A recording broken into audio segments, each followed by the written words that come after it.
Okay, so this is the screen, as you can see.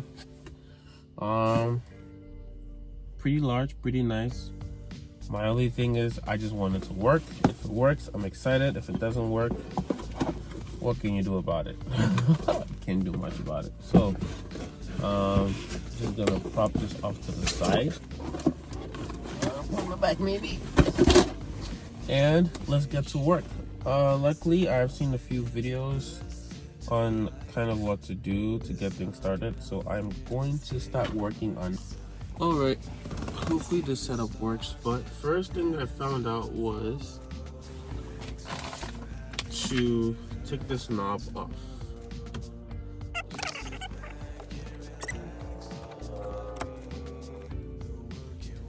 There you go. Comes off. Oh, I didn't bring my tray to take off all the extra things.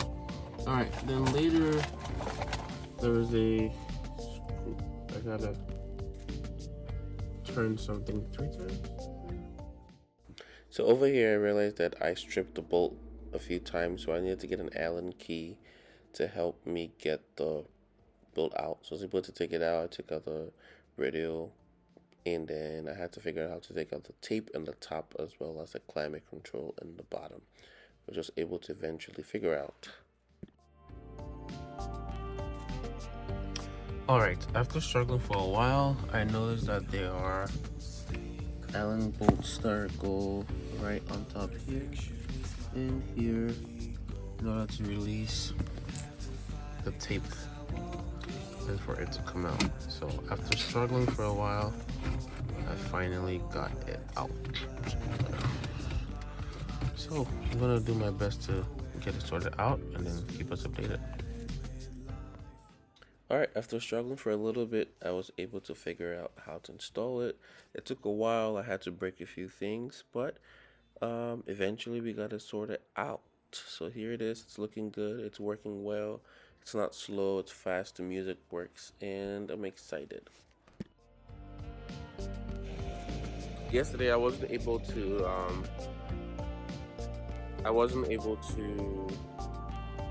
record a lot because I had to go somewhere, but I installed the Apple Carplay, and I'm going to do an oil change today and try to replace or change out the O2 sensor that's giving the check engine light, and little by little then get the brake sensors, figure out the ABS stuff, and then do the brakes just little by little, get the maintenance done, just because it's been a little bit harder to figure everything out. So let's go look at the CarPlay. Alright, there we go. Here's the Apple CarPlay. It's looking good, fits very well. Unfortunately, I give this a 9 out of 10, not because it doesn't work, but a 9 out of 10 because the holes are made for the screws to go in here, but when you take out the bracket from the previous audio, there are no holes to hold this under, so you can easily pull this out. But the good thing is, like I said, it fits flush so it doesn't fall out. But yeah, it adds a bit of style to the interior, you know. Tell me about it. Kind of like it. Looks good. Still have our check engine light, ABS and ASC lights on, handbrake in my seatbelt. So just came back from the store and I bought a few things that I've needed to get done for this morning. I have about 45 minutes and I have work, so I got us something for the air filter, the power steering fluid, which is right here. I think this is the filter. It looks to have some type of leak from here, so I'm guessing there's a leak from this clamp and this pipe right here. I'll monitor it and see if there's any more leaks. Look at the dipstick, chopped off, and yeah, for the most part, this is it. So let me show you what I got from the store at the moment. All right, we have the sensor. Hopefully it takes out the engine light. We have the oil filter. We have the oil.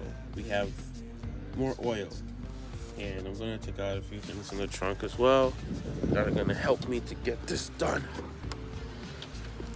In the trunk, ignore this. This is the oil tray to pick up the oil.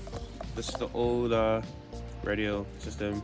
This is some suede stuff I was working on, so ignore that. And then this is my toolbox, which I have to get out now.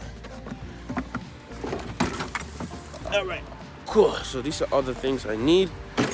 Oh, I need to get the jack from the car too. So I'm gonna set up, and then we're gonna start first with the oil change.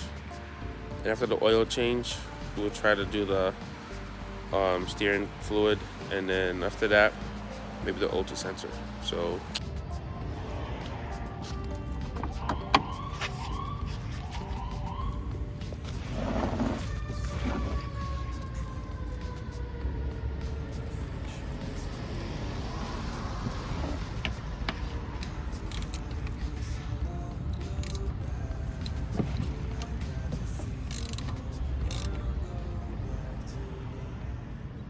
So after trying to take out the drain plug, I realized it was stripped and it wasn't coming out. So oil pan needs to be replaced. All right, so my phone died and I'm back. So I'm changing the oil pan right now. There's 25 volts or 10 milliliter volts, and I loosened them now. I'm just hand loosening them right now. It's pretty cold right now, and I took off the oil sensor, which is right here. Drain out the oil because again it's really stripped and it's leaking oil. So I'm gonna take all these off and then see how much progress I can make tonight, because I have to take out the O2 sensor as well. The camshaft position sensor was not working. I mean, it wasn't coming out, so I'm gonna have to figure that out tomorrow. But for now, I need to finish this because it's getting really dark outside. All right, so I've successfully taken out the oil pan. It wasn't as bad as I thought it would.